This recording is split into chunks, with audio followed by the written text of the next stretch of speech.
নমস্কার বন্ধুরা, আমি জ্যোৎস্না মল্লিক। আমার পল্লীর জননী কুক সেন্টারে সকলকে স্বাগত জানিয়ে আমি আবারও একটা নতুন ভিডিও নিয়ে এলাম। দেখুন, আমি এখানে জলপাইয়ের আচার তৈরি করছি। কিভাবে আচারটা তৈরি করি তা প্রথম থেকে শেষ পর্যন্ত ভিডিওটা দেখুন, তাহলে বুঝতে পারবেন। আর এখানে জলপাইয়ের কিছু গুণাবলী আমি বলবো। প্রথম থেকে শেষ পর্যন্ত দেখুন, তা না হলে মূল্যবান কথাগুলো কিন্তু বাদ পড়ে যাবে। আর যদি চ্যানেলে নতুন হয়ে থাকেন তাহলে চ্যানেলটা অবশ্যই সাবস্ক্রাইব করে পাশে থাকবেন, তাহলে এমন সুন্দর সুন্দর টিপস, রান্নার রেসিপি পেয়ে যাবেন। আর পাশে থাকা বেল আইকনটিতে ক্লিক করে রাখবেন, তাহলে পরবর্তী ভিডিও আপলোড হলে নোটিফিকেশান অতি সহজে পৌঁছে যাবে। দেখুন প্রথম থেকে শেষ পর্যন্ত ভিডিওটা দেখুন। আমি এখানে 1 বাটি জলপাই নিয়েছি। জলপাইগুলো আমি ঘরে রেখে জলপাইগুলো সব নরম হয়ে গেছে।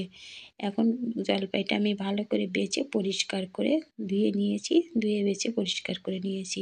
এবার জলপাইটা আমি আচার তৈরি করার জন্য আমি এবার একটা গ্যাসের উপরে আমি কড়াই বসিয়ে দিলাম। কড়াইটা আমার গরম হবে। আর আমি খুব কম তেল মশলায় যে কোনো জিনিসই আমি রান্না করি কিংবা তৈরি করি, সেটা আপনারা দেখুন। আমি এবার তেল দিয়ে দিলাম 2 চামচ মতো সরিষার তেল। আর এই তৈরি করতে করতে মাঝে মাঝে আমি কিছু গুণাবলী সম্পর্কে জানাবো।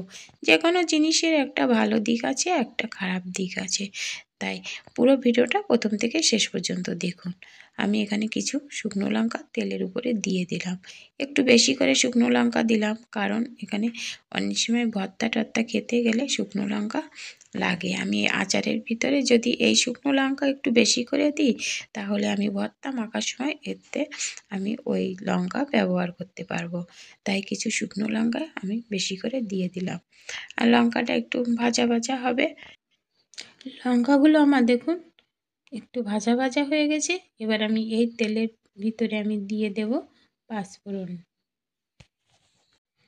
দিয়ে দিলাম পাঁচফোড়ন তেলের ভিতরে, দিয়ে একটু নাড়াচাড়া করে নেব। দেখুন, এবার এই জলপাইগুলো আমি একটু হাত দিয়ে চেপে নিলাম। দেখুন, এভাবে একটু চেপে চেপে নিয়ে আমি এই তেলের ভিতরে দিয়ে দিলাম। জলপাইগুলো আমি সব দিয়ে দিলাম। দিয়ে একটু দেখুন নাড়াচাড়া করতে করতে ওটা বেশ গলে যাবে। আমার সব বন্ধুদেরকে আমি একটা অনুরোধ করব, ভিডিওটা প্রথম থেকে শেষ পর্যন্ত দেখে তারপরে কমেন্ট করবেন। আর ভিডিওর নিচে ভিডিও সম্পর্কে কমেন্ট করবেন, অতিরিক্ত কোনো কমেন্ট করবেন না। যে বন্ধু করলাম, বন্ধু হলাম, এগুলো লিখবেন না, এটা অনুরোধ রইল। জলপাই একটা পুষ্টিকর ফল, যা স্বাস্থ্যের জন্য অনেক উপকার। এর মধ্যে বিভিন্ন পুষ্টি উপাদান ও ভেষজ গুণাগুণ রয়েছে। জলপাইয়ে রয়েছে ভিটামিন এ, সি, ই এবং কে। এছাড়া এতে রয়েছে ক্যালসিয়াম, আয়রন, ম্যাগনেসিয়াম, ফসফরাস এবং পটাশিয়াম। এর ভিতরে দিয়ে দিলাম স্বাদ মতো লবণ আর 1 চামচ শুকনো লঙ্কার গুঁড়ো। লঙ্কাটা আপনাদের পছন্দের মতো দিবেন, যে যেমন লঙ্কা খান। এবার একটু নাড়াচাড়া করতে করতে বাকি কিছু গুণাবলী জানা যাক। জলপাইয়ে থাকা অ্যান্টিঅক্সিডেন্ট হৃদযন্ত্রকে সুরক্ষিত রাখতে সাহায্য করে, রক্তচাপ ও কোলেস্টেরল কমিয়ে দেয়। জলপাইয়ে ভিটামিন ই এবং অ্যান্টিঅক্সিডেন্ট আছে, যা ত্বক এবং চুলকে সুরক্ষিত রাখতে সাহায্য করে। এটি ত্বকের আর্দ্রতা ধরে রাখে এবং বার্ধক্যের লক্ষণ কমায়।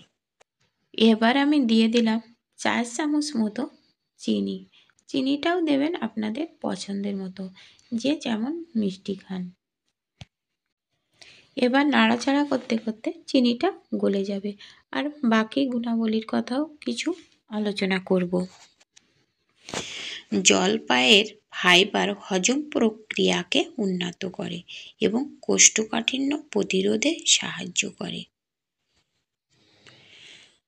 জলপাইয়ে ক্যালোরি কম এবং এতে থাকা স্বাস্থ্যকর ফ্যাট শরীরের অতিরিক্ত চর্বি কমাতে কিন্তু সাহায্য করে। বাতের ব্যথা কমাতে সাহায্য করে। এটি হাড়কেও মজবুত করে তোলে।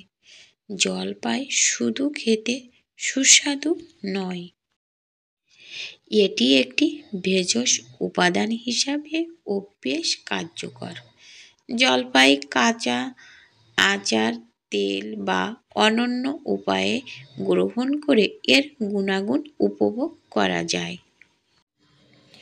এবার দেখুন আমার চিনিটা কিন্তু গলে গেছে, আর এভাবে নাড়তে নাড়তে কেমন একটা আঠালো মতো হয়েছে। দেখুন আমার ভিডিওটা কিন্তু খুব বেশি বড় না, আর অতিরিক্ত কথা বলেও আমার ভিডিওটা লম্বা করার কোনো ইচ্ছা আমার নেই।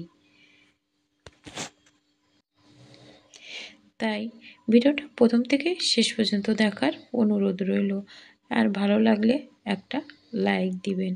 এতক্ষণ যারা সাথে আছেন, ভিডিওটা প্রথম থেকে শেষ পর্যন্ত দেখছেন, তাদেরকে অনেক অনেক ধন্যবাদ রইল। আর যদি লাইক দিতে ভুলে যান, অবশ্যই একটা লাইক দিবেন। আমি এবার দিয়ে দিলাম একটু বিট লবণ। এটা আপনারা দিতেও পারেন, নাও পারেন। আমার আনা রয়েছে ঘরে, তাই একটু বিট লবণ দিয়ে দিলাম। দেখুন আমার আচারের কালারটা কি সুন্দর হয়েছে, সম্পূর্ণ চেঞ্জ হয়ে গেছে।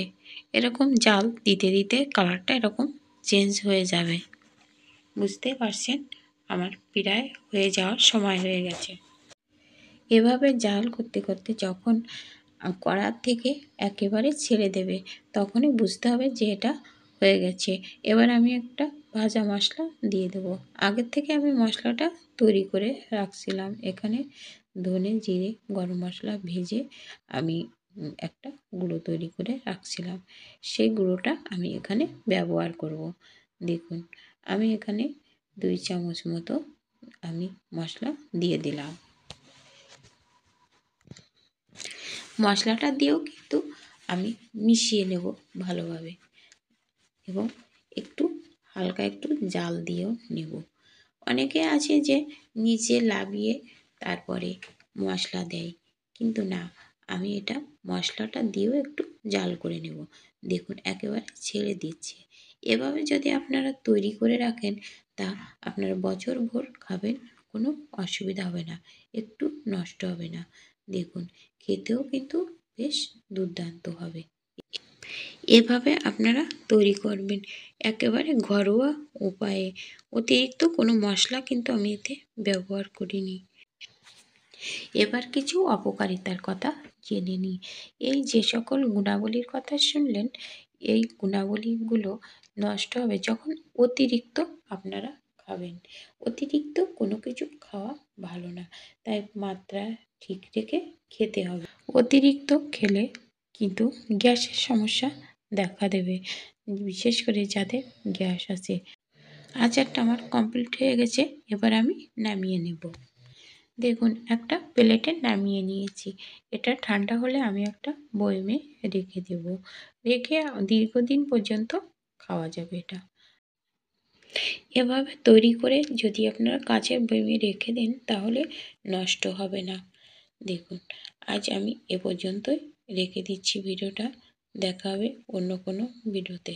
ততক্ষণে আপনারা ভালো থাকেন, সুস্থ থাকেন। আজ এ পর্যন্ত। নমস্কার বন্ধুরা।